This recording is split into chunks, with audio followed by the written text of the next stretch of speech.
Hoje trago a história de Santa Margarida da Escócia, a santa protetora do povo escocês. E os convido para irmos para a Escócia. Situado no extremo norte da Grã-Bretanha, esse pequeno país é rico em bravura, almas férreas e corações fortes. Se folhearmos as páginas da sua história, veremos estampadas nelas as façanhas de um povo que sofreu muito com as invasões, mas que resistiu tenazmente. Símbolo da rigidez própria dos escoceses é a costa rochosa que rodeia seu território. Com incessantes golpes pelas ondas que vêm do Mar do Norte e do Atlântico, muitas vezes parece que as águas vão submergir, tal é o furor com que investem contra ela. Porém, quando o mar retorna a seu leito, a falésia intacta zomba dele, como que dizendo, ainda estou de pé. O mesmo espírito altivo e combatente podemos encontrá-lo no rude som das gaitas de fole, vindo provavelmente do antigo Egito, mas incorporado totalmente por essa nação. E num clima geralmente chuvoso, vamos encontrar uma rainha tão boa para os súditos que, embora estrangeira, foi profundamente amada por eles. Uma mulher tão cheia de fé que soube mostrar como uma coroa real pode unir-se à coroa da fé. Através do exemplo de sua vida pessoal, levou um país inteiro ao cristianismo.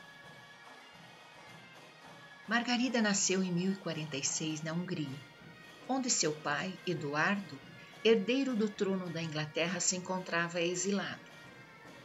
Após a morte do rei Canuto, que havia usurpado o trono de seu pai, ele decidiu voltar para a Inglaterra, onde faleceu logo depois da chegada. Numa época tão conturbada, mesmo depois da morte de seu marido, Ágata e seus 3 filhos receberam da Escócia um abrigo seguro para essa família real escapar de atentados fatais.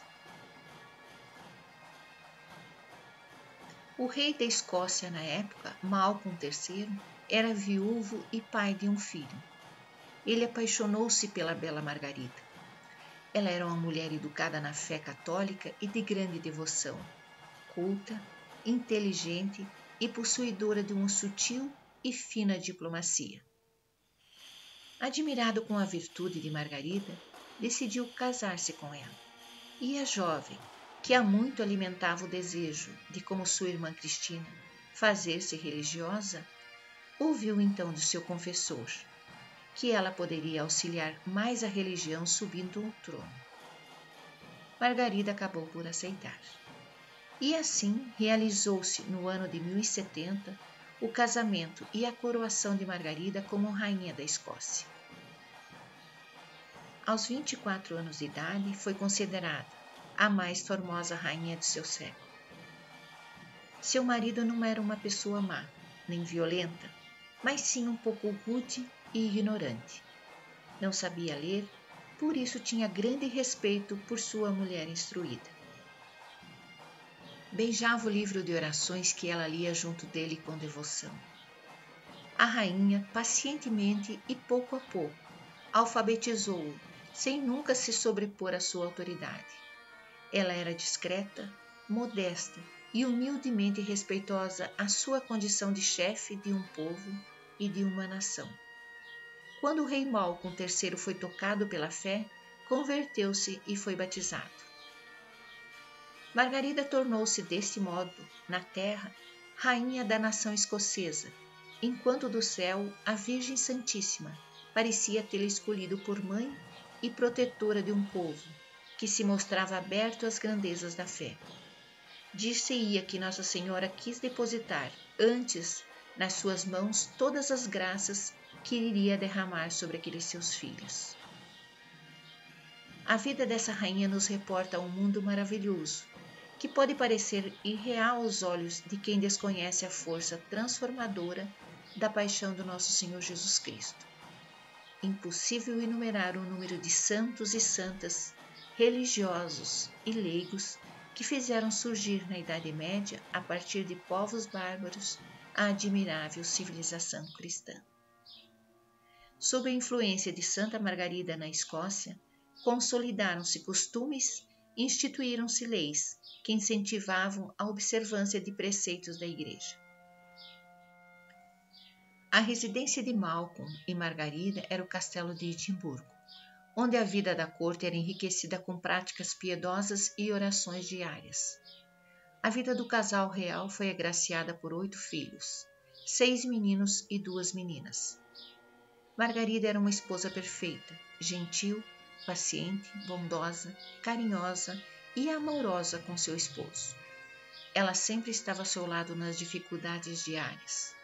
Envolvia-o nas suas práticas piedosas, dava-lhe conselhos em questões políticas e administrativas.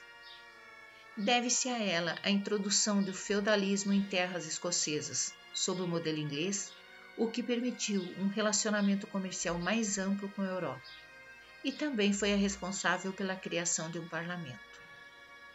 As portas do castelo estavam sempre abertas para acolher, ajudar e assistir os pobres e enfermos, para os quais a soberana mandou construir asilos e hospedarias.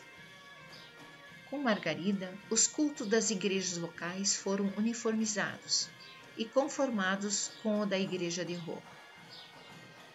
A rainha determinou que o jejum da Quaresma fosse respeitado e a Páscoa celebrada. Recomendou a confissão frequente e a abstenção do trabalho aos domingos. Difundiu a educação religiosa e incentivou a construção de igrejas, mosteiros, capelas e escolas. Graças a ela, os monges beneditinos fundaram mosteiros na Escócia. As antigas abadias voltaram ao seu esplendor e foram construídos abrigos para os peregrinos. Devido à sua saúde precária, Margarida adoeceu em 1093, enquanto seu esposo e 2 filhos tiveram que empunhar as armas contra Guilherme o Vermelho, que invadiu a Escócia. Ambos morreram em 13 de novembro. É famosa a oração da rainha ao receber a notícia. Suas palavras foram memorizadas pelo monge Teodorico Turgot, prior do mosteiro de Durham, mais tarde arcebispo de Santo André, confessor, diretor espiritual e biógrafo de Margarida. Deus Todo-Poderoso, agradeço-vos por ter me dado tão grande aflição nos últimos momentos da minha vida. Espero que, por vossa misericórdia, possa servir para purificar os meus pecados. Margarida faleceu em 16 de novembro de 1093 no castelo de Edimburgo. O lugar de culto mais antigo a ela dedicado é a capela de Santa Margarida no castelo de Edimburgo. Seu corpo e de seu marido estão na abadia de Dunfermline. Venerada ainda em vida pela santidade, foi canonizada em 1251 pelo Papa Inocêncio IV, pelo seu exemplo de vida, fidelidade à Igreja e caridade para com o próximo. O culto que celebra Santa Margarida da Escócia com grande festa ocorre em 16 de novembro, dia de sua morte, em todo o mundo católico. Santa Margarida da Escócia, rogai por nós.